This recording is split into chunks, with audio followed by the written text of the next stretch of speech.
Почнуваме со вестите, останете со нас и проследете ги.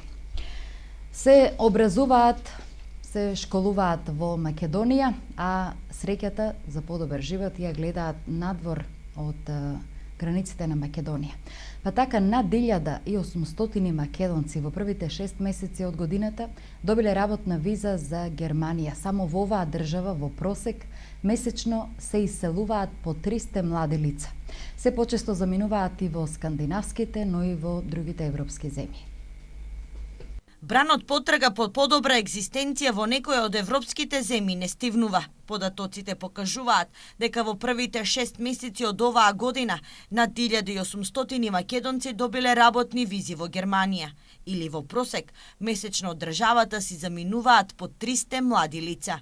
Иако Штип порано важеше за град каде што младите ретко се иселуваа, веќе неколку години состојбата е сменета. Речи си да нема семејство кое не испратило еден член на работа во странство. Сака да живеат нормално. Немат пари, нема работа. Имате ли од вашето семејство некој што си? Сина, сите се во странство. Имам во Америка еден, двајца се во Германија. А и жената во Америка. Подобро ли живеат таму отколку? Нормално, там сино има си 2 куќи, има там во Америка. Има куќа, кола, се, животот там. Од држава најмногу сакат да одат? Па највише за Германија бегат таму. Затоа што нема живеачки светен збор. Не само Германија е атрактивна за младите од Македонија. Се почесто на гурбет заминуваат и во скандинавските земји. Битолчанката Марија Росенгран, која цели 40 години живее и работи во Шведска, вели дека патот до Европа е лесен. Но луѓето кои се решени да заминат и да ја напуштат својата земја, мора да имаат солидни познавања од јазикот. Таа е една од неколкуте наши иселеници, кои на македонците им помага полесно да дојдат до работа.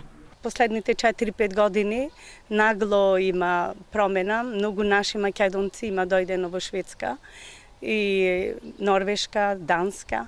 Така да идат со стварно големи амбиции за подобра иднина, за подобар живот.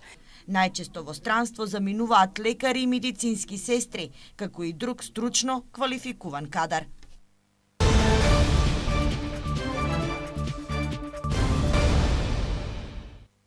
Продолжуваме со Крими хроника. Ново улично разбојништво во Штип. Овој пат нападната е 61-годишна штипјанка, на која разбојникот, откако не успеал да ја украде чантата, и го скинал и го украл ланчето од вратот. Полицијата трага и по разбојникот што ограби 16-годишно девојче. Ново улично разбојништво во Штип. Овој пат друмски арам ја нападнал 61-годишна штипјанка.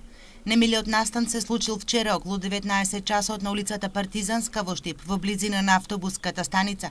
Додека се движела по улицата, разбојникот и пришол на жената од задгрб и откако не успел да ја украде ташната, ја фатил за вратот и насила и го скинал и украл златниот ланец, а потоа побегнал, информираат денеска од полицијата. Страшно е. И ризично е да носиш со тебе пари. Тоа не навика загржува пензионерите. Па тоа е страшно, ја не би сакала да ми се случи тоа на мене на улица. За например, вие сте женска, ја може да ве совладам, зимам вие ташната и бегам, не може да ме стигнете. У тај смисол сакам да кажам дека се они напаѓат, знаат, многу се лукави, многу се итри крадците. Они се крити, секој пат ги е било и ќе си има пак, ама ние треба да се штитиме. Тие се многу страшни, освен што материјално и психички делува на оно што е ограбени. После има страф за движење, еве за вадење на посредите пари од банка, мислам дека се страшни. Ова е втор разбојнички напад на улица за кратко време пријавен во штипската полиција. Пред само неколку дена разбојник ограби 16-годишно девојче. Ја пресретнал на улицата, стоја на рибата и на дрзок начин и го украл мобилниот телефон. Притоа и ја повредил удирајќи ја по лицето. Сторителот се уште е непознат за полицијата, која е во потрага и по разбојникот што вчера го извршил разбојништвото врз 61-годишната жена. Пожар во виничкото село Блатец пеплоса 2 куќи, за среќа повредени нема. Пожарот избувнал околу 21 часот синоќа. Прво во куќата собственост на лицето ГТ, кој потоа се проширил и ја зафатил куќата на неговиот брат. Во пожарот изгореле 2 куќи. Од страна на членови на семејството и соседите пожарот бил изгаснат. Увид на местото на настанот извршила екипа на секторот за внатрешни работи Штип, а причинетата материјална штета дополнително ќе биде утврдена.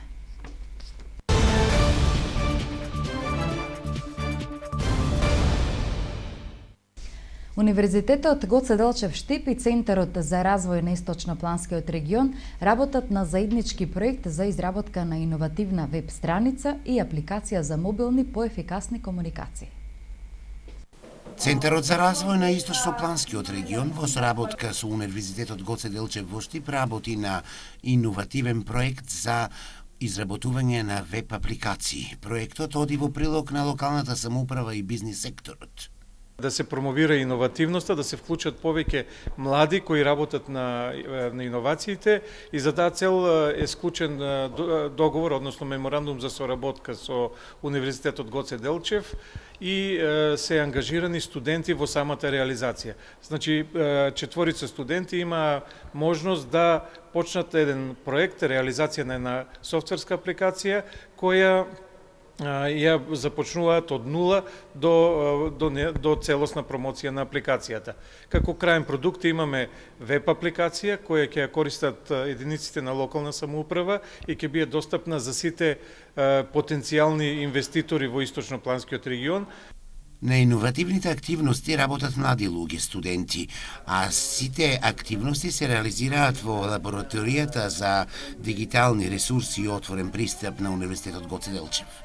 Во лабораторијата се занимаваме покрај научно-истражувачката работа, поврзана со дигиталните ресурси, се занимаваме и со апликативна работа и еден од примерите за вакво апликативен проект е проектот кој што сега го реализираме. Ова е многу значено затоа што студентите се среќаваат со практични проблеми и за решавање на вакви практични проблеми кои што ќе ги имат и во иднина со кога ќе работат во некои фирми, ќе може да ги решават полесно, вака кога во пракса ќе се сретна со вакви проблеми.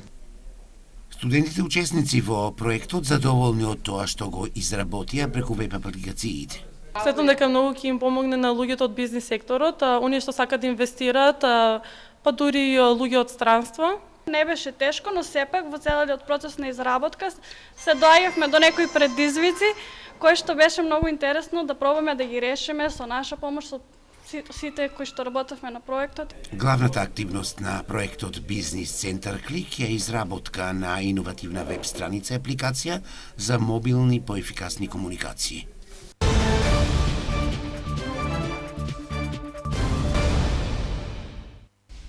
Традицијата им ги скратува правата на децата од ромската заедница. Невладиниот сектор бара државата да изготви регистер со што ќе се вклучи евиденцијата на состојбите на децата во ризик, особено во однос на брачните и вонбрачните заедници, односно малолетничките бракови.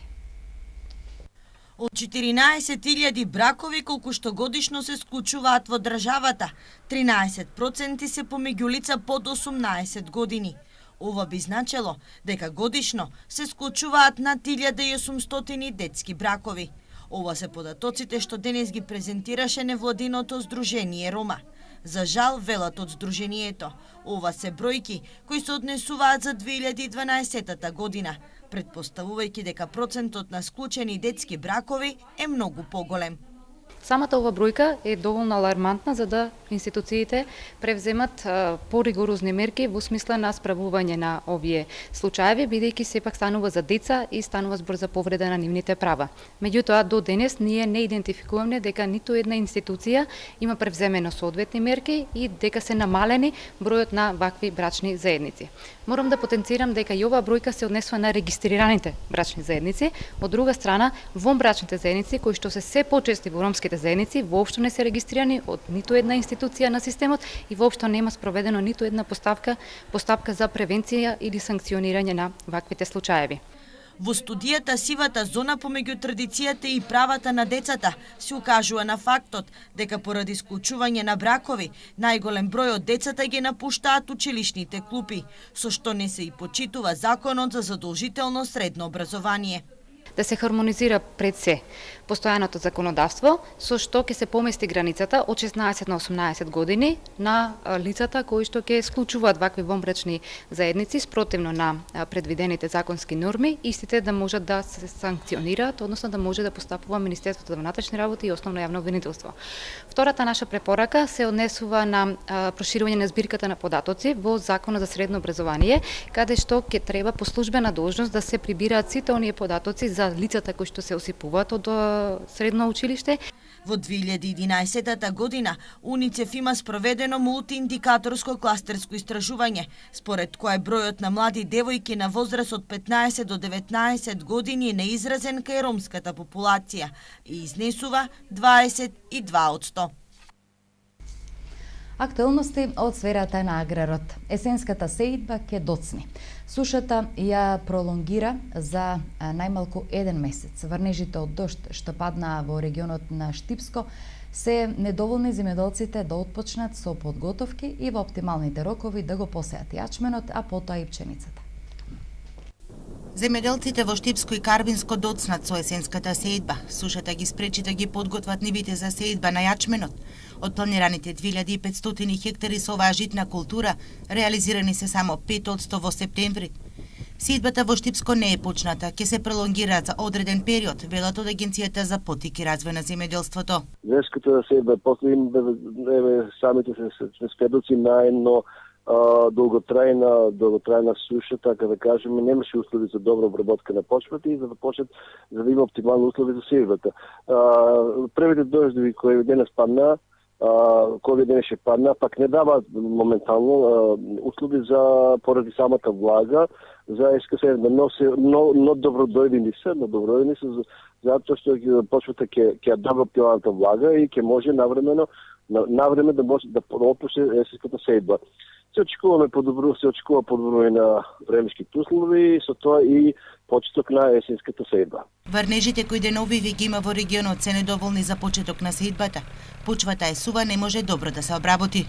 Нема да биде толку драшо, бидејќи сек пат имаме закъснување, но најбитно во сето ова и ако се прави оптимален рок, да има добри услови во самата почва, тоа да се има доволно влага за прорачување на семето, така за да биде успешна самата сеидба.